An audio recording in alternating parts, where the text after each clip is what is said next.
This week on The Travel Detective, flight safety. How can you prepare for an emergency just like a flight crew member? We'll show you. We'll take you to London. That's in our cover story. Price! Price! Price! Price! Price! Price! Then, I'm going to take you to a place you probably heard about, but don't really know, as I show you the hidden gems of the island of Malta. It is absolutely overwhelming, simply because of the amount of gold leaf that was applied to the surfaces. And finally, an unusual volunteer vacation, unexpected too, the donkey sanctuary on the island of Aruba. I'm Peter Greenberg. Those stories and more on this week's edition of The Travel Detective.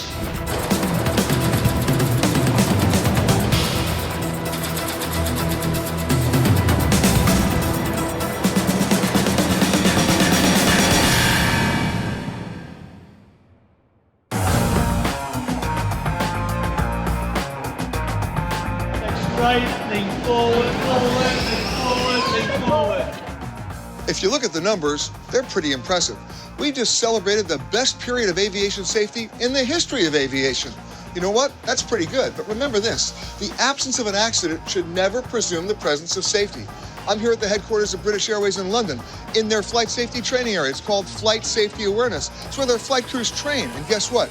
You can too. It's actually open to the public. Remember, in an emergency, what you don't know can hurt you, or worse.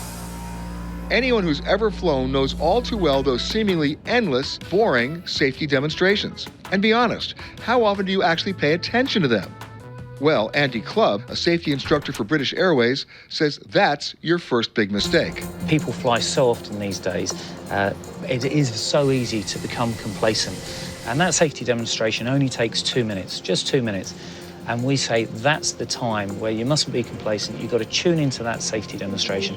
And that's your 2 minutes to formulate a plan of what you're going to do if something was to happen. And on board this cabin simulator, here we are, you can practice what might actually happen during a real emergency. It begins with a safety demonstration of all the basics, starting with the seatbelts. It seems pretty simple. Sit down, fasten it, right? Yeah. The seatbelt, you have to give it far more credit than most people do. It is a superb piece of equipment, and all you've got to do is keep it fastened throughout the flight. Nobody likes turbulence. Turbulence is uncomfortable. But the problem is, if you haven't got your seatbelt fastened and we drop, you can start knocking into things. So the seatbelt, keeping the seatbelt fastened throughout the flight is going to protect you from that. But things can get even more dangerous if you need to get out of your seatbelt, and you don't know how. In an emergency, people revert to what they know. They know they need to get out of their seat, so they frantically look for a button, which is down by the hip where it would be in a car.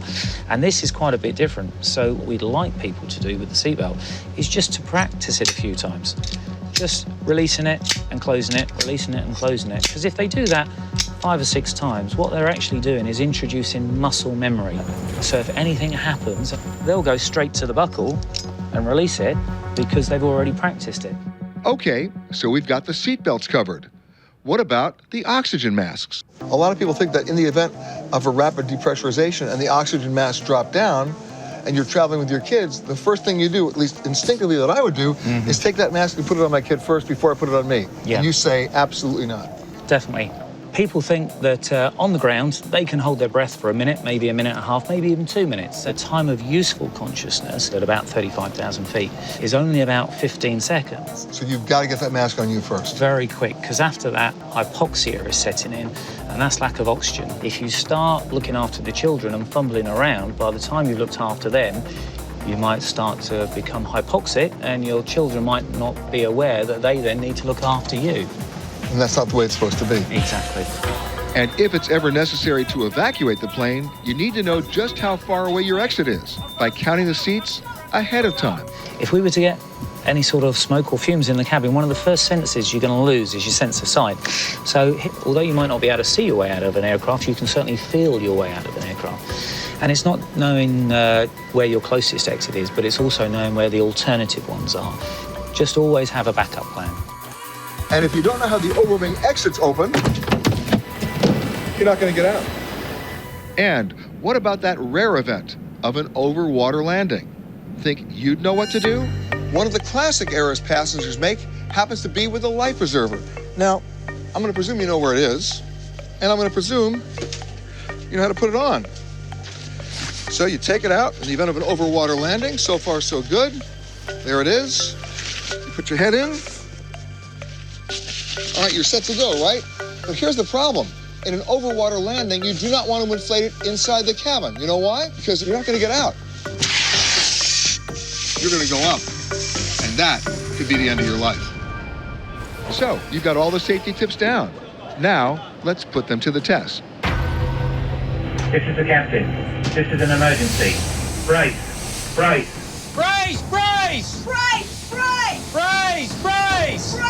Brace! Brace! Brace! Unfasten your seatbelts, come this way! Unfasten your seatbelts, come this way! Come to the front of the... In an emergency, this is the last thing you want to do. Don't stand. Get down on your hands and knees and crawl out, because most of the time you won't be able to see anything. But if you can see, leave everything behind. Walk fast and listen to the instructions of the flight attendants. Front of the aircraft! Go that way! Go across! The simulator experience is about as real as it gets. This safety course costs about $300, but British Airways now makes it available to the flying public. Remember, it's not what something costs, it's what it's worth.